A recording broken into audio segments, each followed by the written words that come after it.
Welcome, everyone. If you've been part of our series before, welcome back.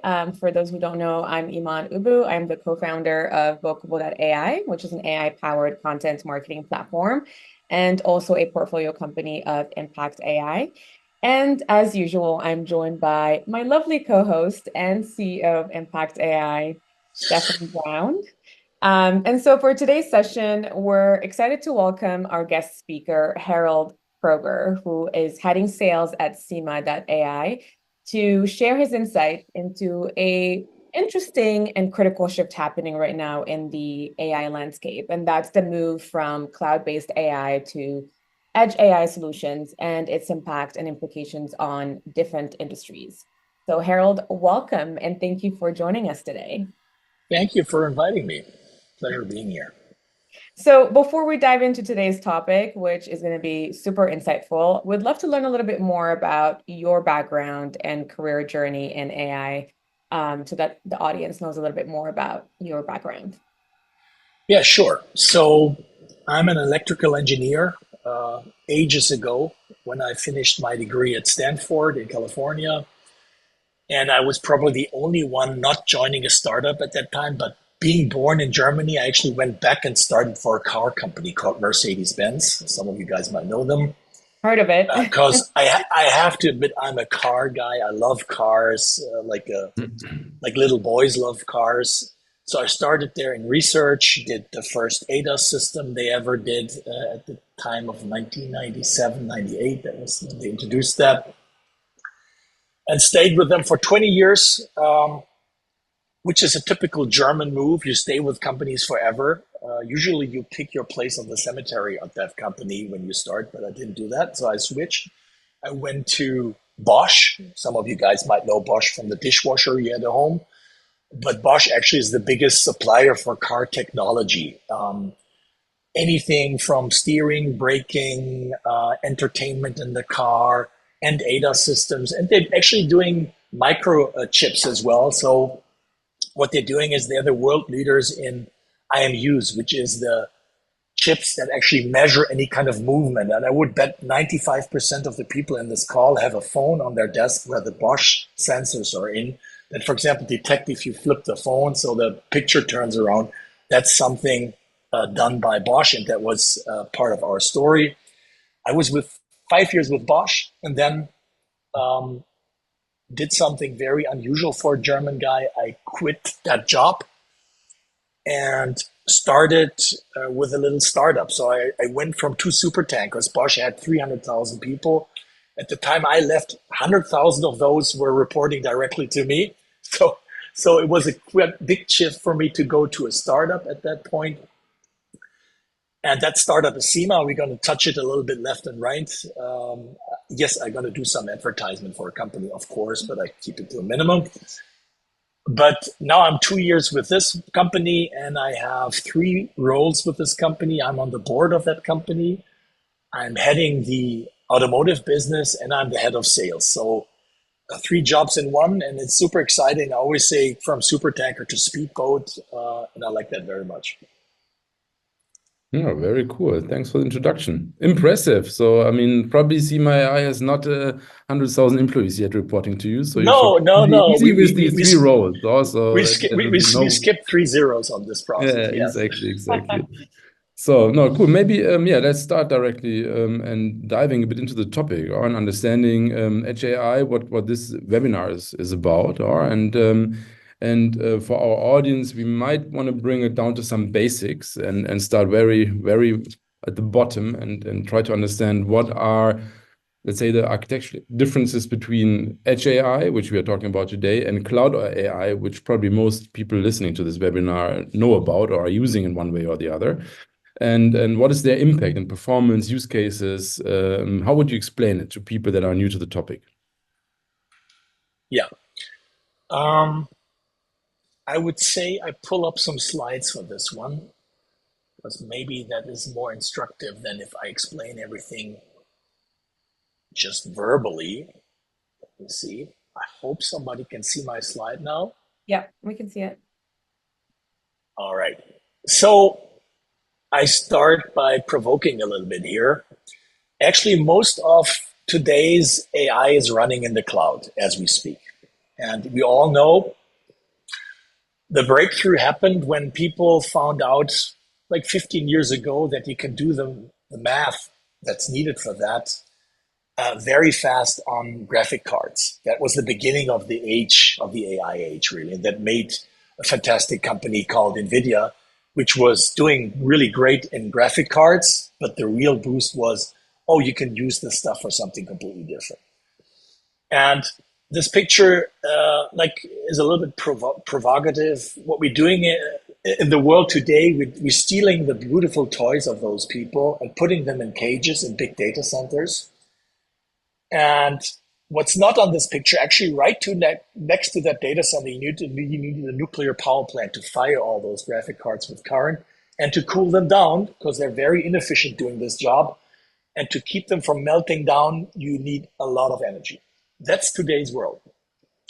So when I say today's world, what we believe, and that's the talk of today, we actually think the next big thing will be actually the brain will move to the edge device, meaning to all verticals. I just put down 8 that we are working with today, but I really think there is hardly any limit. It makes tons of sense to do this understanding the machine learning part, not in a cloud, but in the device itself. And you might ask, why does that make any difference? And there's 4 main reasons I would just to point out, and maybe then I stop with the presentation. We can get later on in examples and stuff. But why is it moving to the edge? The first one is probably the most important. That's the only way you get a low latency response. Anything else, you send your data somewhere, that takes time. You wait on the response of the server in some data center. You don't know how long they take to work on your stuff. You get the message back. Latency is the key ingredient for doing some marvelous things we're going to discuss later on. And just think about, I confessed I'm a car guy. Think about car safety. High latency would mean you drive a car, you crash into a tree, and like 30 seconds after you crashed into the tree, you get the message, be careful, there's a tree coming. So this is not a solution. You need this real-time capability. And I will connect later to this point. Actually, humans are operating just like that. When you go through this world and you pick up pieces or you try to avoid something, all of that depends on your ability to be on high latency, very low latency response on anything that you see or that you interact with. Second point, I just want to make why edge. A lot of applications where you take videos of a situation, of people, or whatever, it's actually an interesting legal problem. Where can you send that data? So we have customers that basically tell us we cannot send that data anywhere. We need to work on that on premise. And I officially declare premise means edge as well. So it's the opposite of a data center that sits somewhere remotely. Second one, it's actually a great business case to do it on the edge. So let's assume the first 2 are no pain points for you in your application. If you're sending continuous video streams, high resolution, multiple of that, and actually operate that like on Amazon Web Service, it is very expensive. And the payback time of putting a brain, meaning hardware, on your own device or on your premise is actually like within a year. So it makes a fantastic business case to get rid of cloud computing there. And the fourth one, I mentioned that like when I'm talking to American customers, I usually don't mention that one. But if you look at human mankind and you think everything gets smart, it would be almost a crime doing this on cloud computing because it wastes so much energy. We're talking about twice the energy consumption of all of Africa today if you would go all edge instead of cloud, moving this around. So I believe we have almost an obligation to make this energy efficient because I believe things will get smart. It makes sense, but let's make it the right way so we don't talk about CO2 reduction and then we drive a big technology that burns insane amounts of electricity. I would stop here for the intro, I think, just to set the stage maybe, and then we can get into some examples and something later on. So I know you mentioned a lot around the benefits. What are the complexities instead? So obviously there's benefits and then there is, disadvantages or maybe Yeah. complexities that make it a little bit harder and more and less accessible than, cloud-based. What would those be? I mean, the cloud guys have done a fantastic job of offering those packages. Like, we do everything for you. Sometimes they offer the service of setting up the right thing completely. So I think in terms of getting there and getting something installed, it's the fastest way to go cloud. So that is attractive. They have good ways of attracting customers, making a really nice entry price. If the customer's on the hook and needs multiple of those, then they have a different pricing. So I think when I talk to our customers, it's quite a step for them to say, okay, we have a solution which is cloud based, and often I meet customers and they tell me we got everything up and running. We're happy. And then actually I tell the guys, well, if you're happy, don't change anything. Because, as an engineer, I would always say, don't change your running system if it's beautiful. What I find is most of those companies haven't seen what you could do if you go edge, because it's beyond saving money. Because some of the customers ask me, okay, what's the benefit of being fast? Why is low latency important in the production side, for example?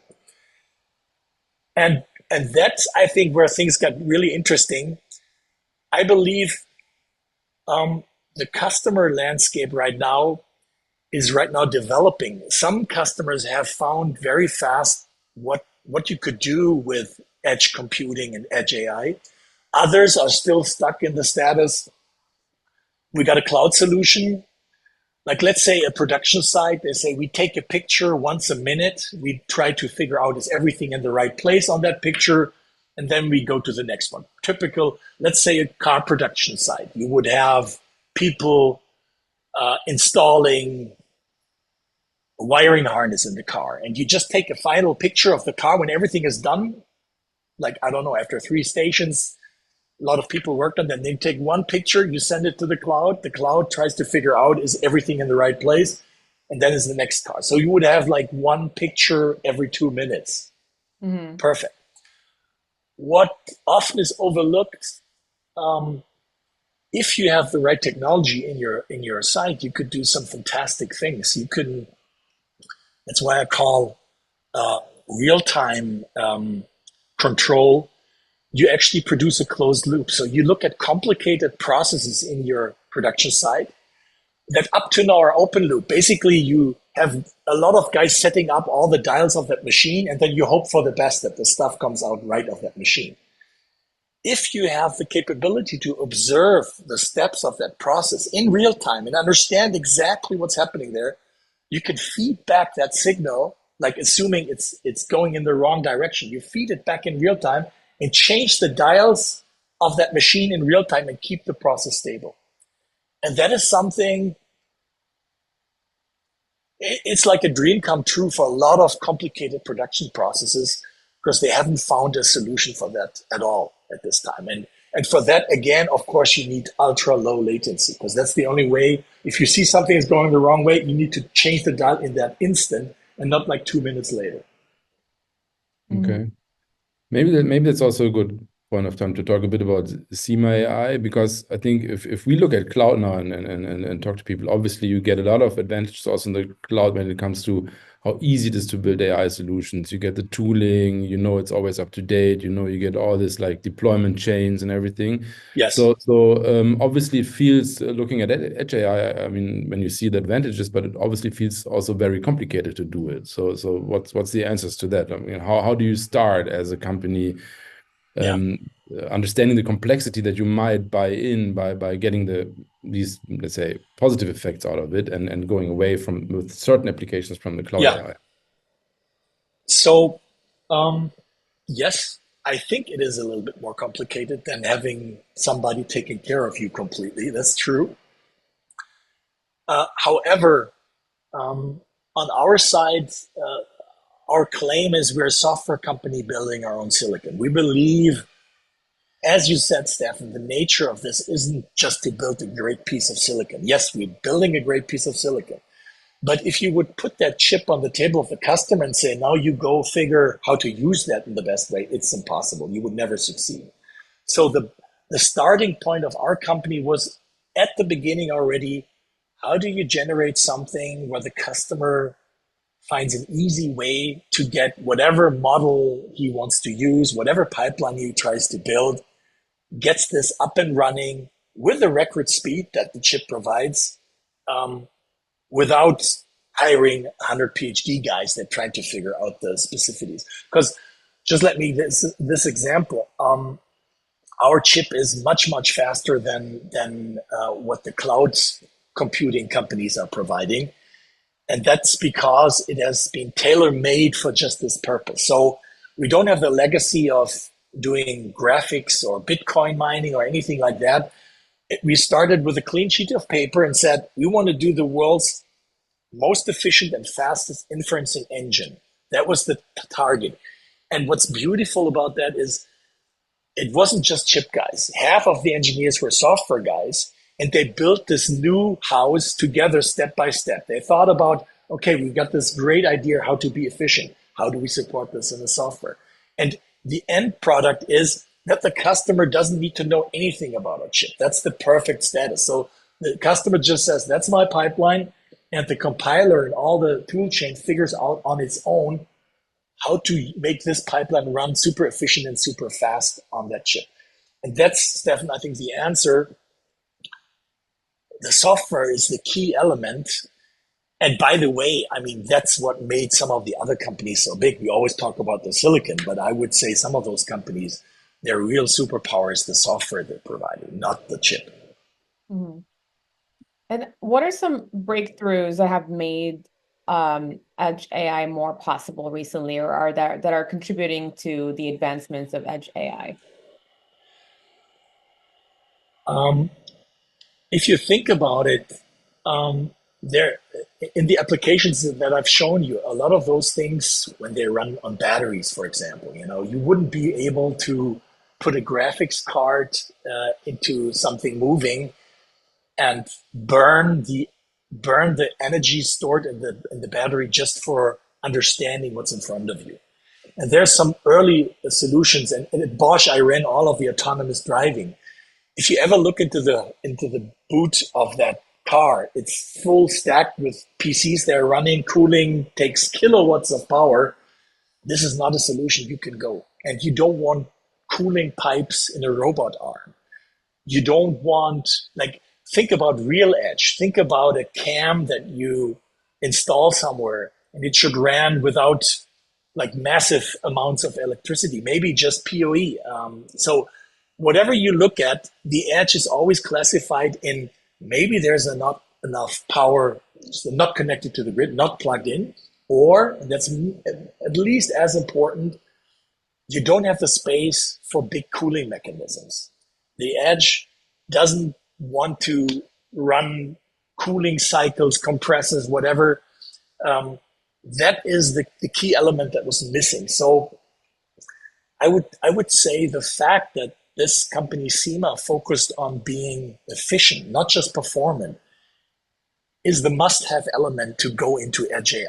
Because without that, you would have something fast, but then you need to tell the customer you need such a vent that's blowing full speed all the time, and then the customer said that's not doable. For example, we're serving guys in medical industry. Imagine you would sit in a doctor's practice and he has an ultrasonic, examines you, and you hear this massive thing blowing there all the time. So they want the quietness of a passively cooled device, but they need the performance to operate the pictures in real time. Because what cannot happen, just to make this example, when somebody's examining you with an ultrasonic, the doctor needs a signal right at the right point. So it's not good. He moves along your body and then the message comes up, well, 10 seconds before there was something, then the doctor is just going up and down and never finds anything. And that's the big difference, for example, for MRI images. You take one picture, it takes half an hour. Of course, you have plenty of time to operate on that picture in the cloud. But think about endoscopes. Think about ultrasonic. If you want to help the doctor, you need the information with minimum latency. And we're talking sub-seconds, massively sub-second, a tenth of a second. Because otherwise, that's what doctors told me, you cannot control it anymore. Like it says up, down, and you're always late, and your own control algorithm goes out of control because this latency that's coming in from the system is disturbing. And then, for example, you need this super low latency. So it seems like from an industry perspective, since we're on this example, and I think that's very helpful for people to understand like what's relevant to them and what's not, but what are other industries? I know you mentioned automobile as well, automotive. Yeah. What are some major industries that this is definitely a must-have, and it's the only way to really keep kind of pushing innovation forward is to kind of switch over to edge AI versus other industries that can live without it, right? Yeah, I think I pull But up do you a see it magic really slide. as a switch or probably more a combination also of both? Or how do you see the connectivity between both? So yes, cloud inferencing and cloud AI will exist. It makes sense for a lot of things. So my message today is not that's the So is only it way. connected in the solutions that you provide, or is it really like you take an application, or like when we dive into it now and say, okay, this is something you would really not keep at all on cloud. You would just say this operates solely Exactly. on edge. And let me explain this because Iman, you asked the question, what are we talking about? And I always talk about AI defined product or AI defined processes. A lot of guys talk about software defined products. I think we're beyond that already. We're talking about AI defined product. What I mean with that is you have a product that gets a completely new capability because it has a brain, because it understands the world in front of it. That is something everybody understands, the self-driving car, but I talked about medical stuff. There's a lot of things. Look at the camera on the top, for example. I think there's hundreds of millions of security cameras outside in this world. Nobody's watching them. They're watching them after something terrible happened. I believe, and again, do you want this in a cloud and stored somewhere? Maybe it's better to just have a system that tells you something is wrong, and then you have a message, but not the data everywhere stored from everybody. So there's a lot of good reasons. But let me get into the other area, the AI-defined process. Because often when you talk to traditional companies having a complicated production process where they produce some, I don't know, fantastic part that everybody of us needs, you find out most of them are on the left side. They have classic automation. They got all kinds of machinery, robots left and right, big robots. It takes forever to set that line up. They need a lot of experts to put everything together. If it runs, it runs. Of course, there's one big backdraw. If anything changes in that production line, it takes again forever to set it up for the new product. The right-hand side is actually how humans have done products 5,000 years ago, right? Think of cavemen when they tried to build a flute. They took the bone they had and made some holes in there, and they didn't care if the bone was exactly like the bone they had before when the first flute. So humans are very flexible. They can operate with anything that's changing. There's no problem. Today, the only place where we have this is high luxury goods, where people do something tailor-made, super expensive. That's where we still use it. And what I see is putting this AI-defined process into place, putting machine learning into production, you're actually combining both worlds. You get the flexibility of a human expert combined with the robustness and speed and never tiredness of a classic automation. And that's what I call a game changer. And for me, let me explain it like this. When I said most production lines, when you go into production plants, they're open loop. There's a big complicated process. Think of all the robots. Somebody programmed all of those, and then they run. And on the output side, you have some product, maybe some consumer good, maybe a part that's used for building cars, whatever. And today you have typically you have quality teams checking on the parts, on the output. If they find something, they stop the line, or they need to do a recall if it's really heavy and they don't want the product in the hands of customers. That's the way we operate. I would say 95% of all plants. The right side, just as an example, means what you're doing is you're not watching some parts, you're watching every part. And you're not just watching the surface, like with a rule-based inspection system, but you check the part with the quality that a human specialist would do.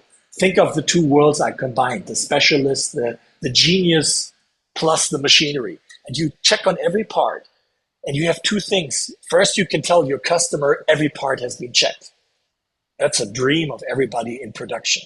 But the second one is even more revolutionary. As I said, you can set the dials and change the process in real time if you see the product is going the wrong direction. And maybe this is a little abstract. Let me give you a very simple example. This is a customer we're working with that's that's doing gluing machines used for car industry. I guess a lot of you guys know that cars are not welded. Actually, there's glue being put on, then they press the stuff on, and the welding is just to fixate the piece so the glue can harden. That's how you get the structural strength of a car. And the tough part, so the tough part is how do you get the right amount of glue on this? Because if you put too much glue on it, it squeezes out and the car looks really ugly if you paint it later on. So they need to throw away the car. That's very expensive. If you put not enough glue on there, the car isn't strong enough. So in a crash test, it would fail. So now here comes the problem. You might think, well, that's easy. Then just program the pressure of the glue and the speed of the robot. It will work. The problem is super high viscosity glue, very temperature dependent, tiny particles in your nozzle, and everything changes. And those companies have tons of scrap in the plant. They try to find it, but they live with that.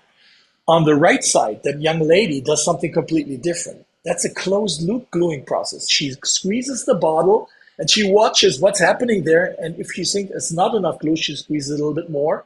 And if it's too much, she stops. She probably does it much better than I would do it, looking at her concentrated way she does it. But think about it. Humans are always closed loop. Machines are rarely closed loop in such process. So what we're doing right now is combining this. We're working with this company. They're the world's biggest gluing machinery company.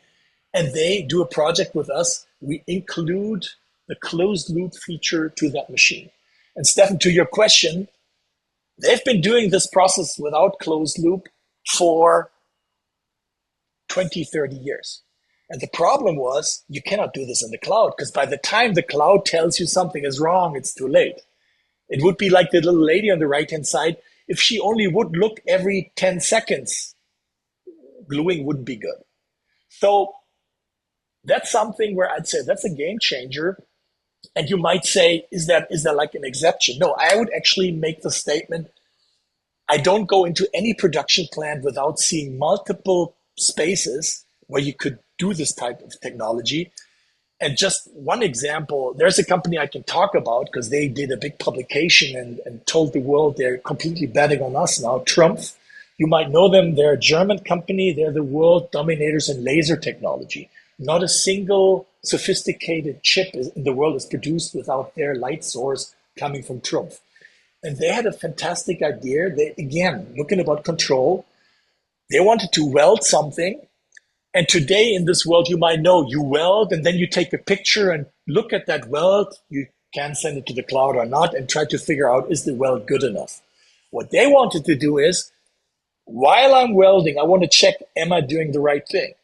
Just like the little lady does with the glue. Not like do the weld and then find out you did something wrong, but check yourself while you're doing it. The problem is that laser beam is pretty fast and they needed to reach a minimum of 1,000 frames per second. And they had the model, they had everything developed, and they couldn't get there with the existing technology they tried out. And we moved in, and on the right side, it's 4,000. The latest number is actually 5,000. So we were able to give them 5,000 frames per second on this problem. And that, of course, was a game changer. And just to give you an impression how that looks like. And please don't ask me what's not okay for the left side and okay for the right side. I have no clue, but they know. So they're welding this thing on the left side, and the machine checks in real time on every millimeter of the runway, or a fraction of a millimeter if you run with this speed, is the welding in the right spot. And that's why I would stop here again with my example. But that's why I say it is a revolution happening, Steffen, Iman. It's not just a little upgrade, but it's changing the game. And anybody offering a gluing machine with closed loop will kick everybody else out of the market in no time. This is a game changer. Okay.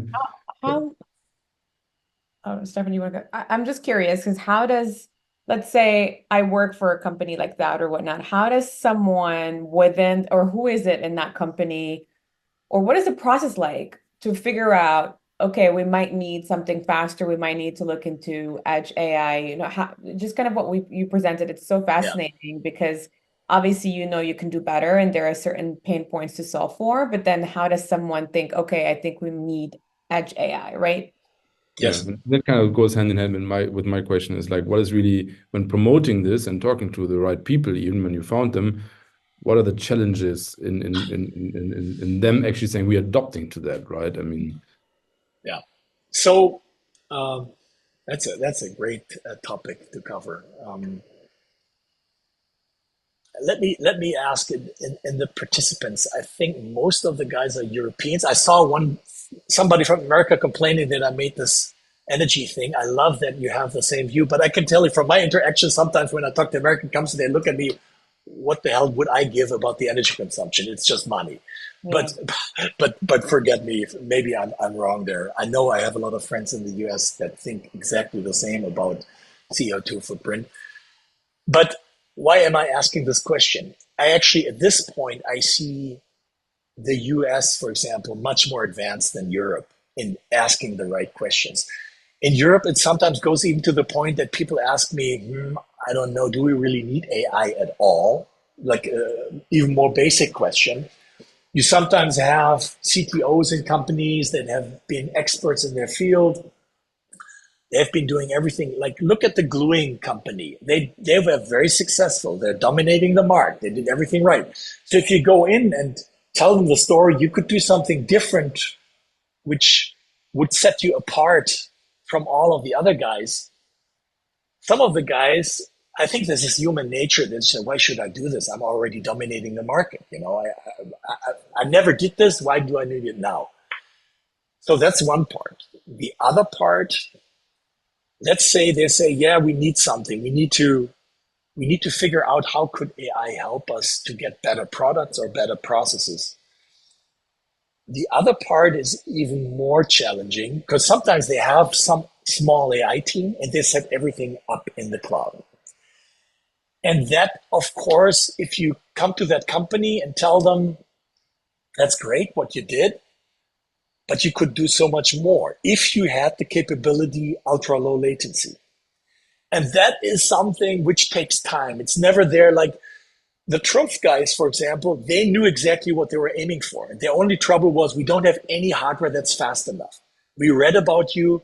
We've won MLPerf, the machine learning Olympics, 3 times in a row on the edge category. And they read about this and said, okay, you guys are the fastest of the fast. We need to talk to you because we have a speed problem. So that was an easy entry for us.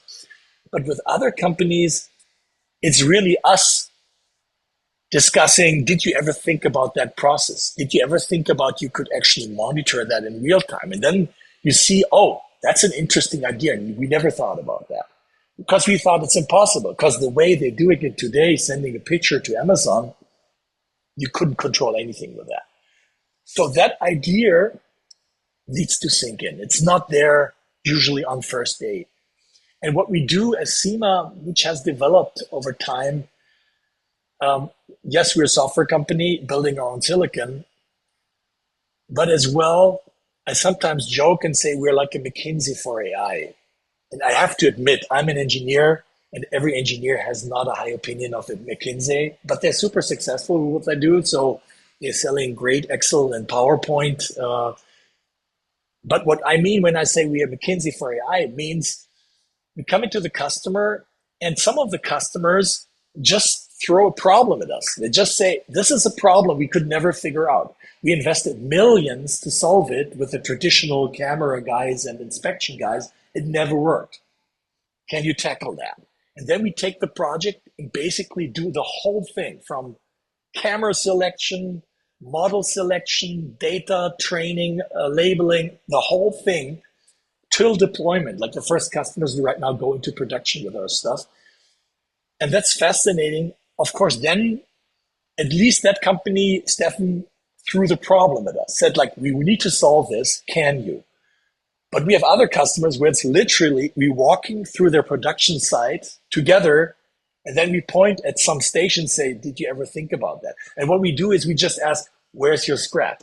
Like if something has zero scrap, don't touch it. It's fine. But where's your scrap? Where's the position where it takes tons of downtime to change the product, for example? That's an interesting part. And sometimes even, I have one customer, I thought that was fascinating to think about that. They had a problem. They wanted to use a robot to do something very precise, a very small sub-millimeter movement. And the robot wasn't specified to do this. So the specification of the robot, no, was like 1 or 2 millimeters. And what they figured out is with AI, they set on top of the whole thing a control loop that actually gets this done.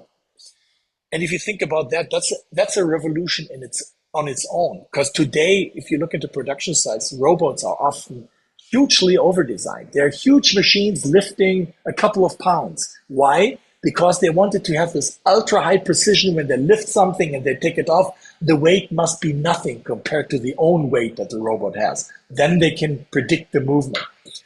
How do humans do this? I mean, we don't have the strength of a robot. But again, it's closed loop. We pick up something heavy and we watch what we're doing. And that's why we can pick a heavy weight and position it exactly like we pick something very, that's that's an interesting effect.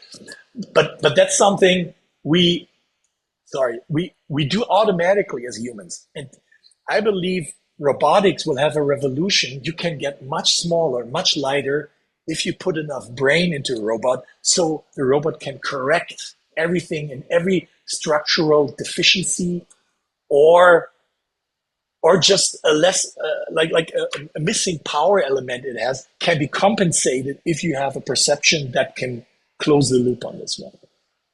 What is the timeline of implementation? So going back to your example around, let's say you're walking around with a client or a company and auditing their processes or whatnot, then you find out something needs more improvement, you kind of come up with an innovative solution for that.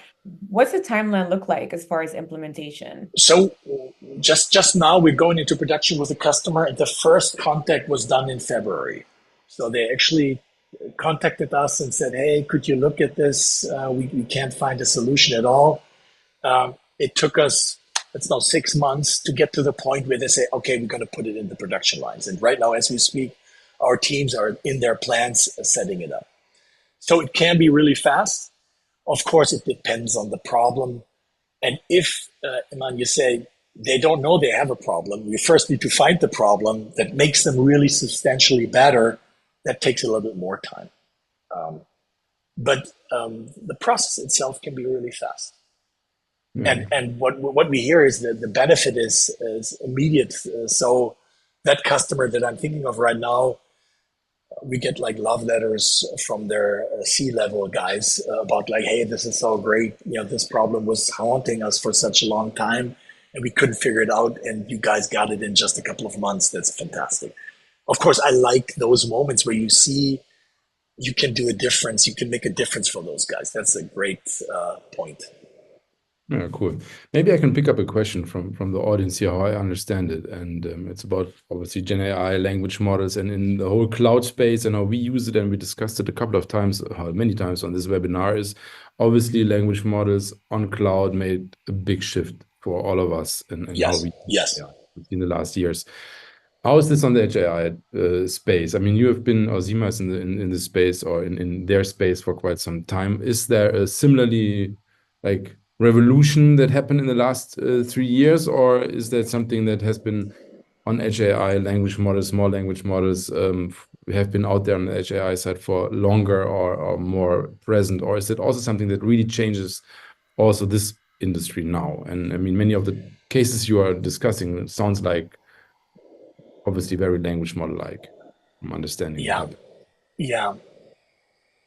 So the revolution that started with the large language models, and I think there was nobody in this world who wasn't amazed at the result, what this thing can do, and every new generation and the improvements. I believe we're going to see generative AI on edge devices too. Um, of course, you don't need a lawnmower that recites Shakespeare while you're mowing the lawn. I mean, that's not a real great use case. Maybe for some English teachers, it is a great use case, but for a lot of other guys, it's not. But what I definitely see as a great use case is multimodality. And then you're touching already the large language models and the capabilities. Why is that? Think about how you interact with machinery and stuff. You know, if you talk to the machinery, at the same time, you could show something. Think about in medical, you could speak, you could show, you could actually advise. Let's say you have a robot that's doing some how do you call that when you sew it together? Is that the right word? Yeah. Yeah. So you could actually talk to the machine, and here again, it's all about latency.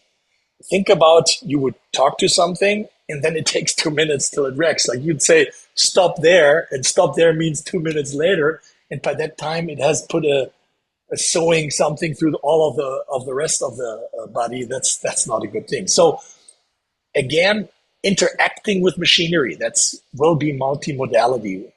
And that's the difference. The examples I made is not like people are interacting with the machinery. But if you think about it, there's a lot of instances where people would like to interact with the machine. And that needs to be super fast reaction. You don't want to wait. Sometimes it's safety critical that the machine understands you immediately and reacts. And that multimodality surely will come. And then it's the same game. You cannot run that multimodality on the cloud because the latency will be such a pain experience. And again, the machinery needs to be super efficient. You don't want something that has the cooling pipe. So you go through the whole story again.